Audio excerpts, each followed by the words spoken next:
This is Andy Gutierrez from StarWars.com, and you are listening to Coffee with Kenobi with Dan Z. This is the podcast you're looking for. This is Vanessa Marshall, Harrison Dula from Star Wars Rebels, and you're listening to Coffee with Kenobi. Joining me today for a cup of coffee is returning guest and New York Times best-selling author Ian Doescher. He is the author of so many wonderful books, William Shakespeare's Star Wars series, of course, but this book we're going to talk about today is the book birthday, by the way. Congratulations, Mr. Doescher. But the book is I Wish I Had a Wookiee and Other Poems for Our Galaxy. Please welcome back to the show, Mr. Ian Doescher. Thank you so much, Dan. Thank you for having me on again. Of course, man. This is like, you're probably one of the top guests that I've had. You've been on probably, 5-6 times? Yeah, where's my jacket? Don't I get a jacket after 5 times? It's orange, too. Yeah. Perfect. Yes, it's on its way, and it's sending it via FedEx, so just be on the lookout for that. Great. Do you remember when you were on and we ranked like the top? There was a newspaper article about the top Star Wars characters, and you and I, and maybe it was Corey. I'm not exactly sure who the other person was, but I remember thinking that was so much fun because you, of course, are a brilliant writer and you're a massive Star Wars fan, but you're able to turn your talents in a bit of a different direction. I Wish I Had a Wookiee and Other Poems for Our Galaxy. First of all, the cover itself, adorable. Before we break it down, the book and the poems and the process, how did you feel when you held this thing in your hands? Because this was kind of a passion project for you, wasn't it?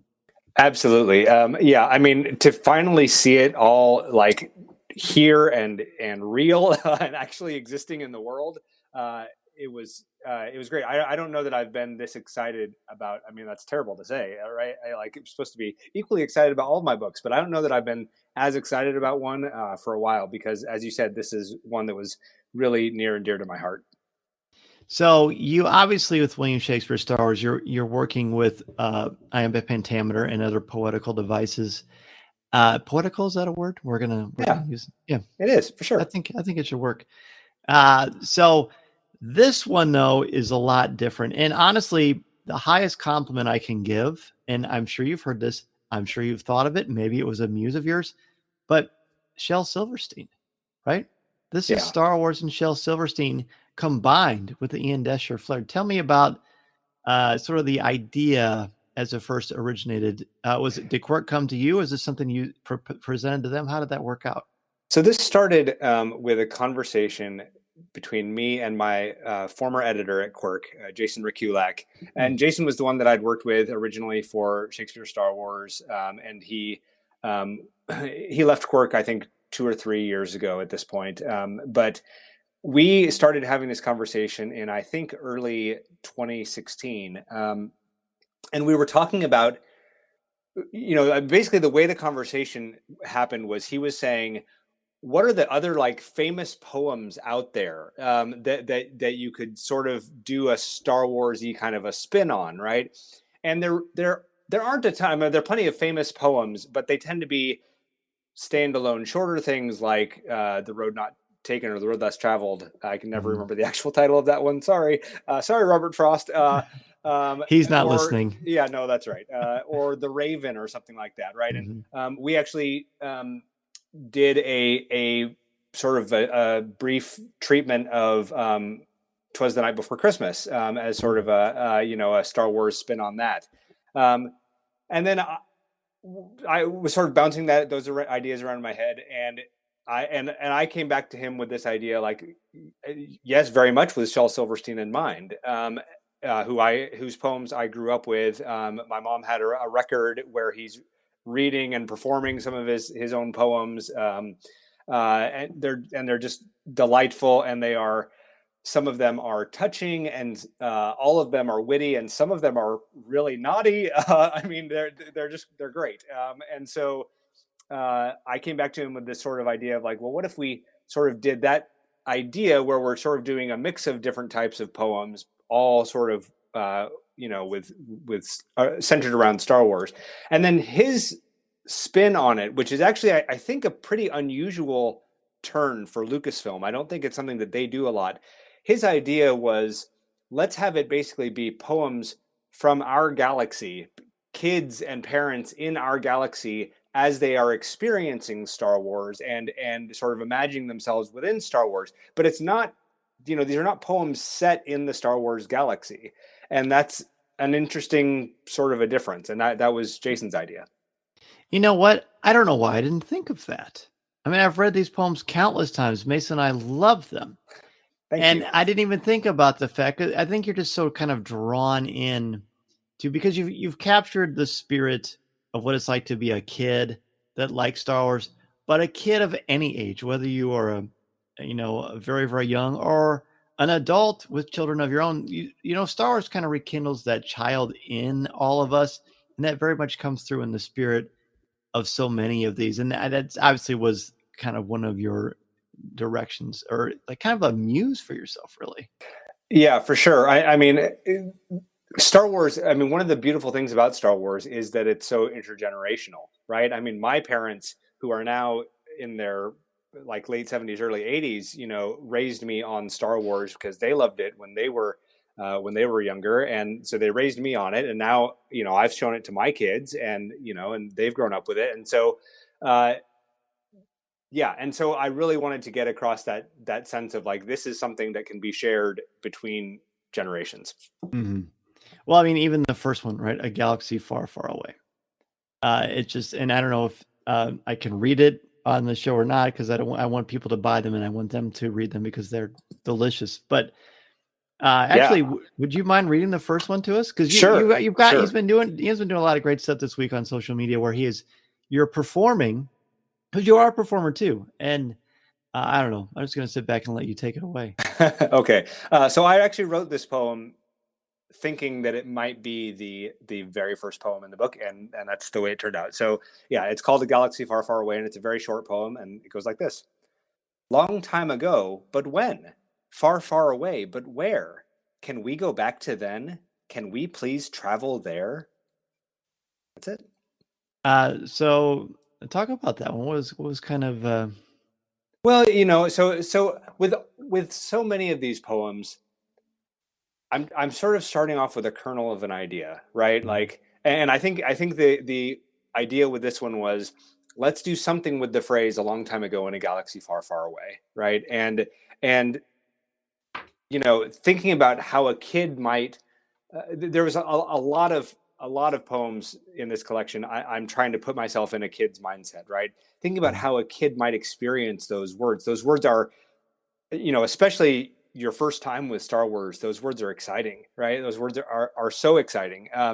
And so it raises all these questions, right? And also, so I'm trying to get that across along with this sense of like, I want to enter into this world. I want to enter in with my imagination into this world. And many of these poems in the book are about kids imagining themselves in situations in Star Wars, right? And then we sort of are seeing how that ends up playing out in their real life. And isn't that the way it should be, right? I mean, that's how we kind of enjoy our Star Wars as well. And the illustration, which we'll certainly talk about a little bit later, but this is the perfect one. It's got a kid making a makeshift fort. He's got some chairs, some pillows, a big blanket.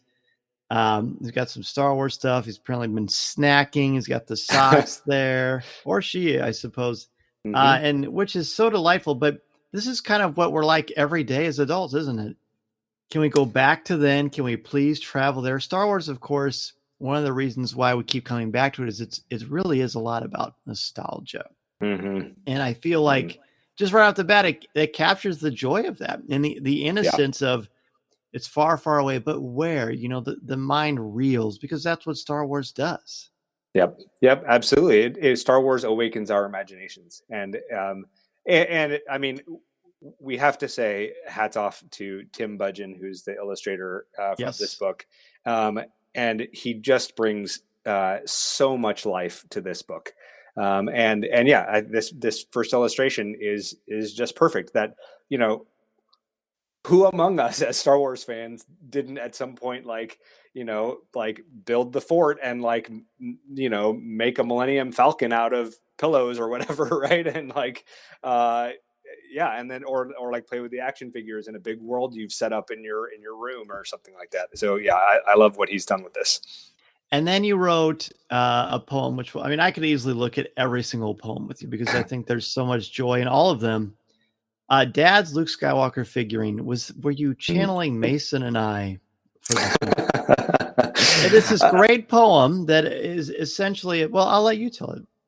Sure. So this is one where the gist of the poem is that the dad has these mint condition unopened figures, presumably the original Kenner toys from the late 70s, early 80s, right?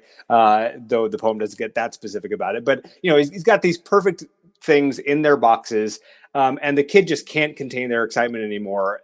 They open up they open them up and start playing with them, and then the dad walks in, right? And I tried to capture this moment of,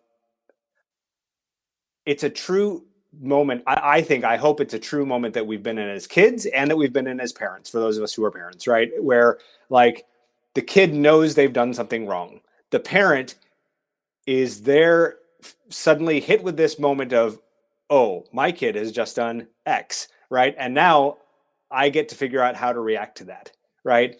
And in our not so great parenting moments, we don't react well, right?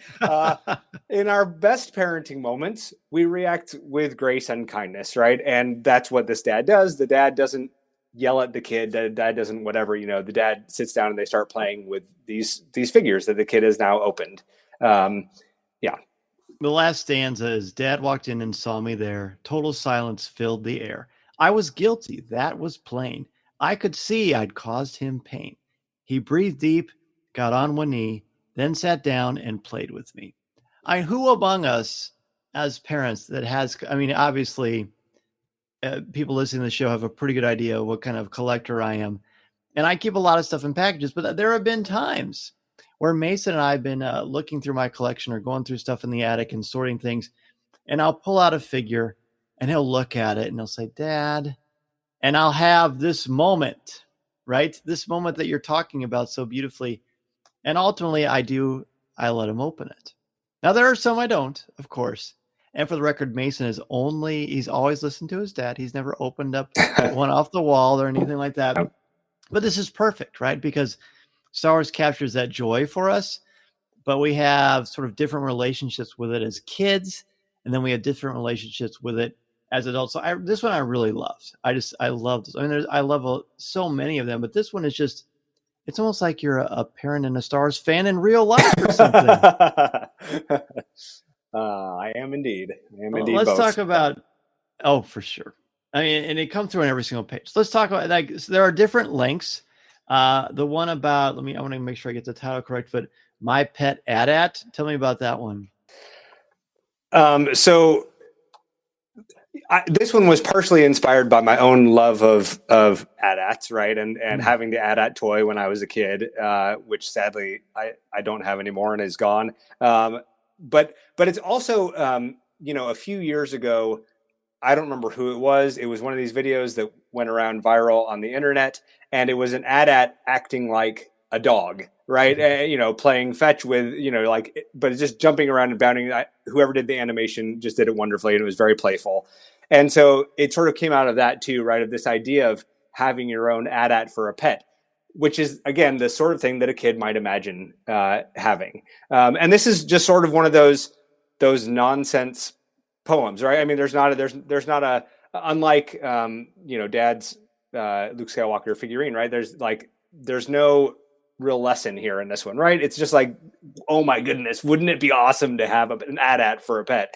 And so and yet, of course, it is all taking place in our in our galaxy, right? So it's about the cats running, screaming when they see the AT-AT, and the kid, like he says, and he'd stomp when the mailman walks by, right? Which is, of course, only going to happen in our galaxy. But the kid also says the AT-AT would lick the kid if the kid lost a limb, right? Which is a thing that tends to only happen in the Star Wars galaxy, or at least far more often. Right. So, anyway, so yeah, it's just sort of that thing of entering the imagination of a kid, and my own thing of I just love AT-ATs. I think they're so cool. Oh yeah. we're like of that age, right? Where The Empire Strikes Back and everything about Hoth and everything in that particular movie is it. That is our wheelhouse. We also learned that AT-ATs and in the Ian Doescher universe are potty trained. Yeah, well, I mean, sure, the best ones are. I'm sure there are some that struggle with it, and you have to get your AT-AT potty pad or whatever. Yeah, you got to extend grace to them. Yeah, no, right. That's right. This is another one that completely captures the spirit of what you're doing with your love of Star Wars and language, and then combining that with Shel Silverstein, which is just really, really great. Was there a specific poem in here that was based on a specific Silverstein poem? No, not exactly. And that was partially intentional. I didn't, we're not trying. We're not aping anything. Yeah, and yeah, exactly. And also this isn't in a very different way from Shakespeare Star Wars, where I'm very much trying to sort of be in the style of William Shakespeare.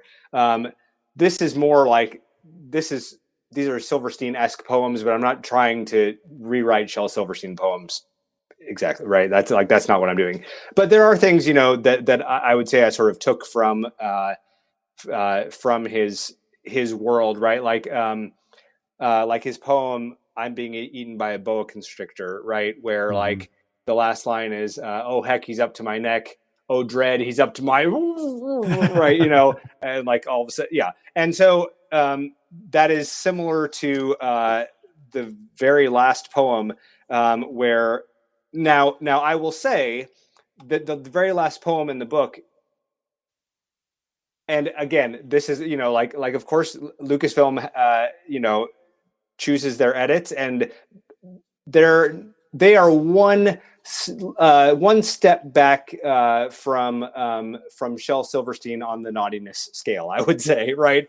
And so the very last poem in the book is called "Writing This Poem on Top of an Acklay," and the idea is that the poet, in this case me, right, is in fact writing this poem while on this huge beast from Attack of the Clones, and at the very end was originally going to be, I mean, you can tell because the last stanza is, "Oh drat, I just fell off the back of the Acklay. I'm nervous and filling with dread. It's standing above me. It looks rather hungry."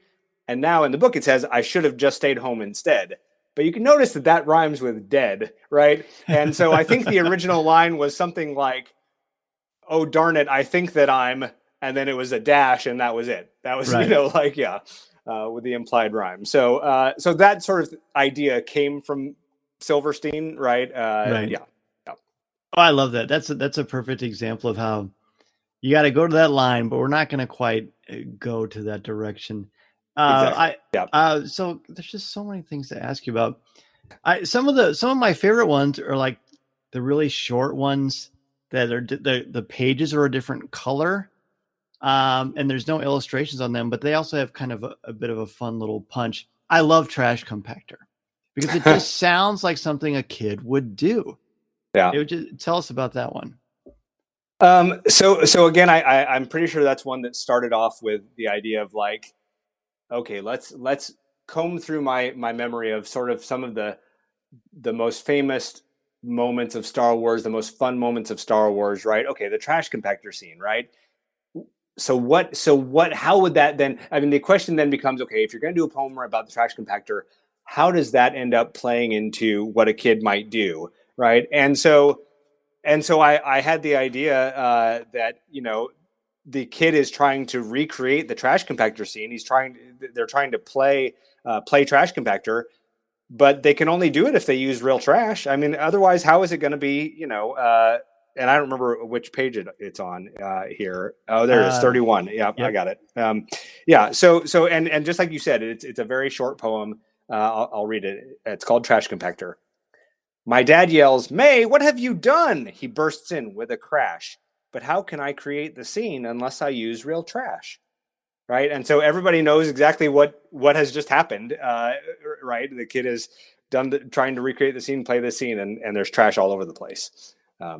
It's perfect. And you can picture, like, I can picture us doing this as kids, right? Right. Mm-hmm. Yeah, just getting it out and just having fun with it. There's just so much joy in every page. It's impossible to read this.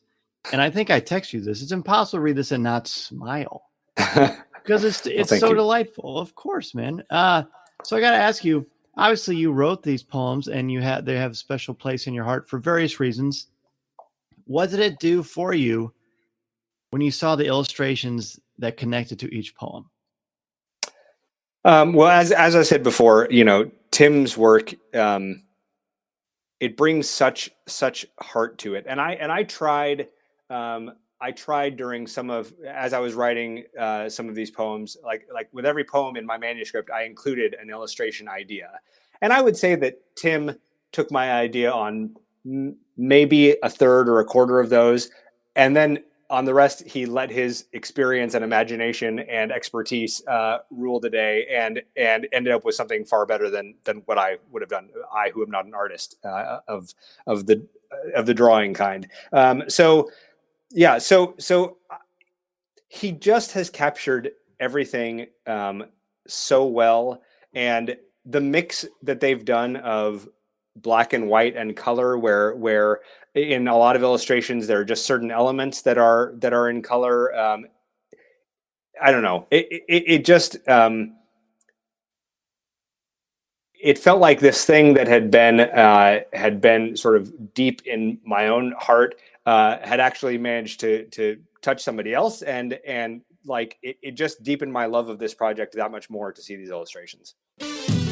This is Vanessa Marshall, and you're listening to Coffee with Kenobi.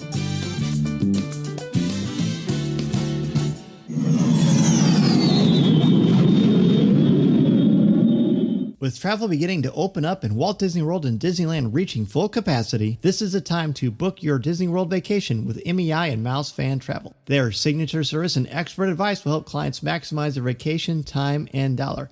I use Becky Menken and MEI's incredible services all the time, both for family and for travel for the show, because of their no cost, no obligation quote when you use the service. Plus, they proactively adjust a booking if the rate goes down. Literally, I will wake up one morning and I will get an email from MEI saying that the price went down, and I will get a refund sent to my credit card right away. I don't have to do anything. They help your family enjoy everything Galaxy's Edge and the Disney theme parks and the cruise lines have to offer. Can help you plan every detail and always share invaluable tips. That's for Walt Disney World, Disneyland, the Disney Cruise Lines, or other cruise lines. It doesn't have to be Disney related. They literally can help you plan a vacation anywhere on the planet. Be sure to go to www.coffeewithkenobi.com/mousefantravel and sign up for a free no obligation quote to any of the Disney theme parks on the planet or any vacation that you have in mind. You'll have the best vacation possible and help out me and Coffee with Kenobi in the process.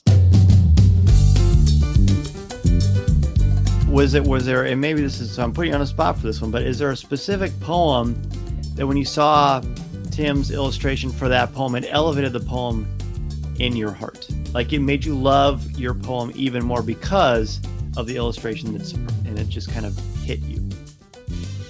Yeah, I think there are probably a few of those. And the one that I think I would say maybe most is, let me find it here. But it is Princess Leia and Grandma Shmi.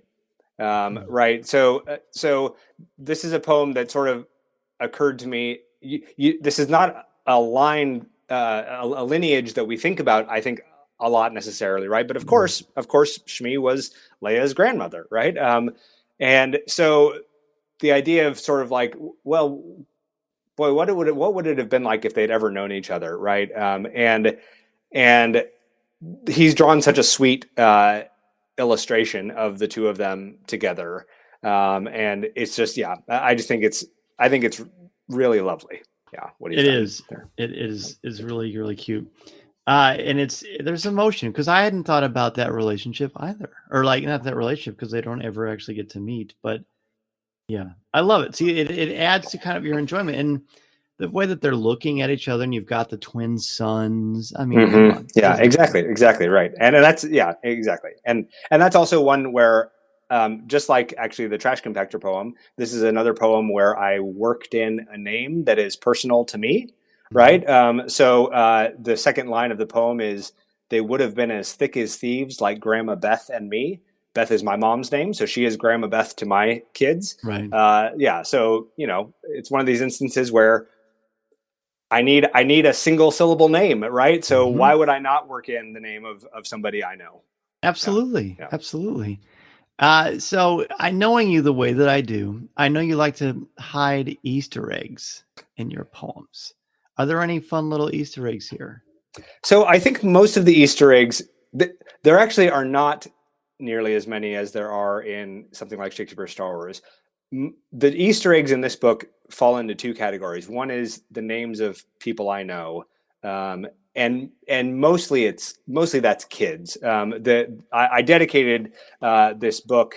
The dedication is to my children and their friends, to my friends and their children. And so a lot of the names that I've worked in here are my friends' kids or my kids and their friends, and so that's one thing. The other thing is that I did try, as I was writing these poems, and I wrote there are just a little over 76 or 77 or something like that poems in this book, but I wrote more than 200 total. Wow. So there's a cutting room floor with a lot of poems strewn about on it. And one of the things I tried to do was investigate and learn about a lot of different types of poetic forms, that some of which I had played around with and experimented with in the past, and some of which were entirely new to me, where I was sort of learning how to write this poem as I did it. And so some of those made it in. Hopefully kids aren't going to, kids aren't going to be like, oh, that's a villanelle, but it might be the sort of thing that if a teacher uses it in the classroom, uses this book, they'd be able to say, hey, that poem you like, it also happens to be this type of poetic form. So that's the other thing that, we don't emphasize it. We don't talk about it in the book. They're just there. Yeah. And I think that's one of the fun things about it. Cause with my day job, there are certainly those things pop into my mind. So you can enjoy it for that, or you can just enjoy the joy in the language itself, which is a complete celebration of Star Wars and innocence and joy. And it's marvelous. Surely, I'm guessing your kids love this as well. I'll be really honest with you and say that I don't think my junior and senior in high school have read it yet, but hopefully they will. I have their names are. There's a poem called Ingrid is Chewbacca. Yes. About a little girl who is the best Chewbacca on the block of all the kids playing Star Wars. And Liam and Graham, my kids, their names are in that poem, and Ingrid is in fact a good friend of Liam's. So I know they've read that one, but yeah. Anyway. Oh man, your grandkids are going to eat this up someday. I hope so. Of course they will. No, Mason loved it too, very much. So if someone said to you, "What's your favorite one?" I don't really like that kind of a question because it's hard to pick that. But are there certain ones that mean a little bit more to you, that just for whatever reason? And maybe we talked about them already. Well, one of my favorite ones is okay. I'll give you two. I'll give you one that is for I'll give you one that's for a sentimental reason, and one that's for I just think it's a fun poem, right? Perfect. So the sentimental reason is The Beasts Inside, and it's the idea is that this child, when they are feeling scared or when they're feeling nervous about something, they call on these beasts that they have inside, right? And it's the three beasts from Attack of the Clones, from the arena scene, the Ackley, the Reek, and the Nexu, and so the idea is that she has these beasts inside her that she can call on, and that's it. Actually, was somewhat inspired by Sandra Boynton, the children's artist who's most famous, I think, for her greeting cards, but she also has done all of these. She's done 4 or 5 children's albums where she actually has gotten quote unquote real musical performers, right? Like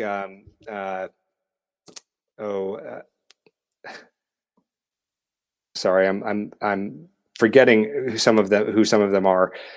She has one album that there are a lot of actors. So Meryl Streep does a song, Kevin Kline does a song, Laura Linney does a song. Yeah, and then there are other ones that have actual bands doing songs.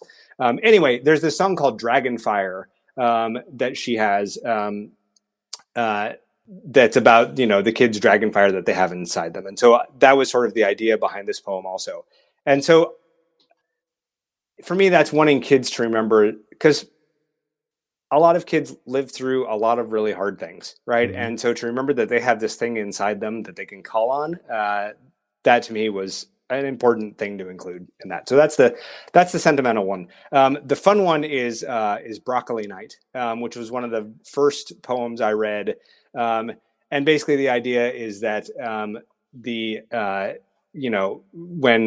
the kid's mom makes broccoli for dinner, and the kid doesn't like broccoli, the kid sort of pretends to be Jabba the Hutt, and the piece of broccoli is a Gamorrean guard, and the Jabba feeds the Gamorrean guard to the Rancor, which is the dog under the table, and hides it from his mom, and ends up getting dessert, So I liked that one.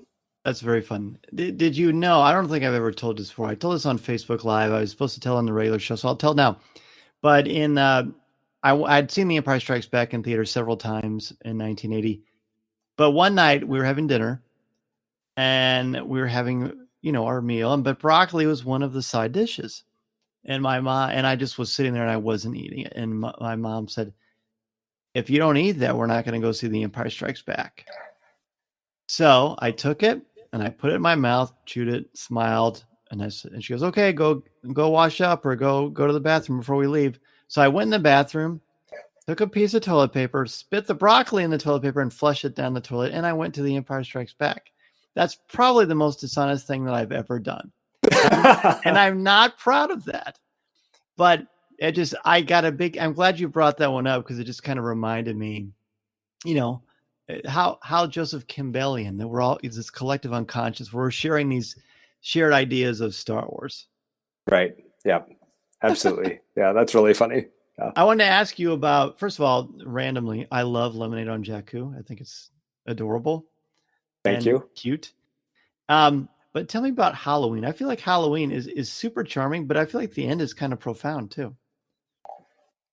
Oh, interesting. Interesting. Yeah. So I found depth in that one for a lot of reasons. So that's interesting. The idea with the poem Halloween, which again is that great example of blending our galaxy with Star Wars galaxy, right? Basically, the kid is saying, I saw 19 Darth Vaders and 13 Princess Leias, right? Everybody's dressed as Star Wars characters on Halloween, and so the last couplet is many characters to see, but there's only one of me. And it's interesting that you took that in a sort of profound kind of way, because this is one of those where my illustration idea, which I remember very clearly, didn't make it onto the page. Now, what made it onto the page in Tim's drawing, again, is a kid dressed up as an Imperial probe droid.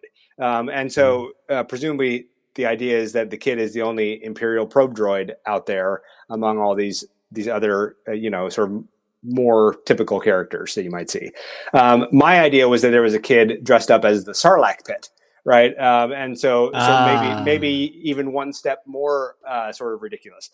But I love that you picked up this resonance of like, the kid feeling unique in this moment, right? Yes. Regardless of how he or she is dressed up, right? They are feeling like there's only one of me. It's that same. I mean, it makes me think of that same thing of like every time a kid plays hide and seek, they're terrified they won't get found.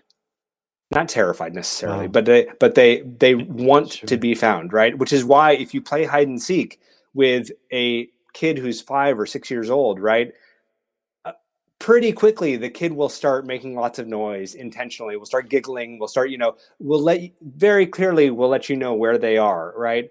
And it's because kids at that age want to be found. They want to be seen, right? So that's what that makes me think of when you say that, right? Is like that sort of sense of personhood and uniqueness, and I love that. It's great. Yeah, I'm glad. Yeah, no, it's just like that. And I think that's what Star Wars does for a lot of us. It gives you a voice. There's a sense of empowerment and identity within that. And in the sea of all these other Star Wars costumes and creatures and denizens of the galaxy trying to scour the block for candy, right?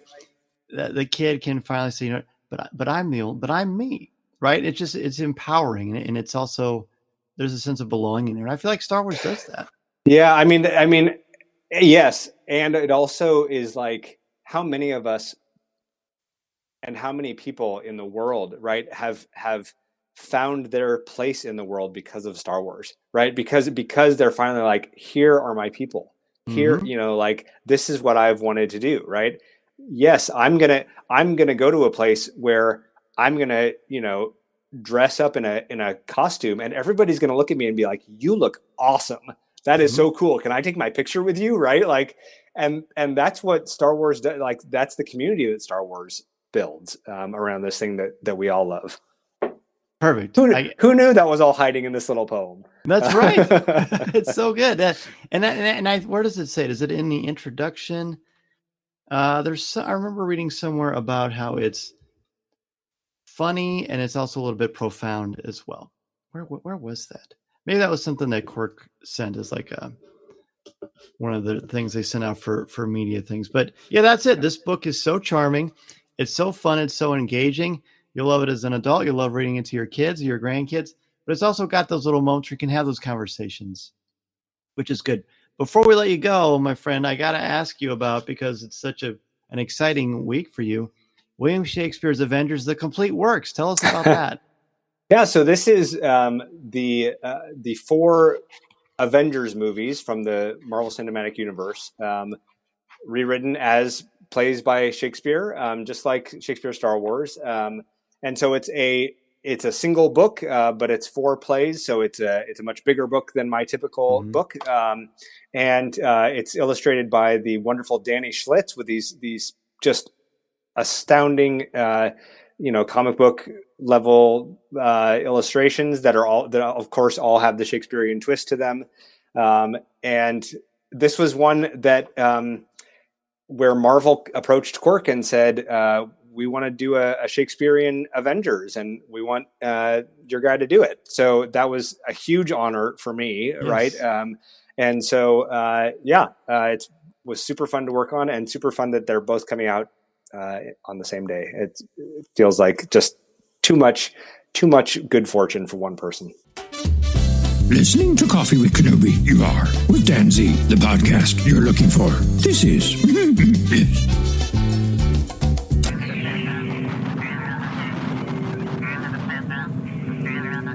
As we near the end of the show today, I want to thank each and every one of you for taking time out of your busy schedule to have a cup of coffee with me, and for helping to spread the word about our Star Wars family we've got here at Coffee with Kenobi. Be sure to tune in Monday nights at 8 o'clock p.m. Central Standard Time on Facebook Live at www.coffeewithkenobi.com/live or www.facebook.com/coffeewithkenobi, and have a cup of coffee, tea, or any beverage of your choosing with me as we continue the conversation. To join us in the CWK Cafe, which is our Facebook group, and share your Star Wars thoughts, comments, reviews, and opinions in a family-friendly, spoiler-free place that is also drama-free, go to www.coffeewithkenobi.com/community and be part of the conversation, talk about this week's show, or just talk about some Star Wars. We have a lot of fun, and you'll make some new friends, as well as catch up with longtime friends along the way. I also want to thank all of the new and longtime members of the CWK Alliance and let you know how much I appreciate your help and encouragement. If you want to join the CWK Alliance, go to www.cwkalliance.com and sign up today. Not only will you help out Coffee with Kenobi, but you also get access to CWK Pour-Over, the exclusive weekly podcast not heard anywhere else. It's a great way to support and help out the show, and 10% of your monthly contributions go directly to the St. Jude Children's Hospital to support the incredibly important work they are doing to help these brave children and their families. Plus, Contributors at the CWK All-Star level can watch a video podcast of CWK Pour-Over hosted by me, Tom Gross, and Corey Clubb. Feel free to reach out anytime if you have any questions. In addition to being part of the community on Facebook, please don't forget to visit our website at www.coffeewithkenobi.com for Star Wars news, announcements, reviews, videos, and so much more. If you have a question for me or just want to share your thoughts on the air, feel free to email me at danz@coffeewithkenobi.com and I'll share them on the show. You can also connect with me on Twitter at Mr. Zaire, MRZEHR, or on Instagram at DanZareCWK. There are also a lot more ways to connect with me and Coffee with Kenobi on social media. Follow us on Twitter and Instagram. Give us a like on Facebook at facebook.com/coffeewithkenobi. Check us out on Pinterest or subscribe to our Coffee with Kenobi YouTube channel. On our YouTube channel, you can find Facebook Live video, different interviews throughout the years, highlights of video coverage throughout the Coffee with Kenobi history, and the audio podcast itself. You can order my book, The Star Wars Book, which I co-wrote with Lucasfilm's Pablo Hidalgo and Cole Horton, on Amazon, Barnes & Noble, Target, Books A Million, Walmart, or anywhere books are sold.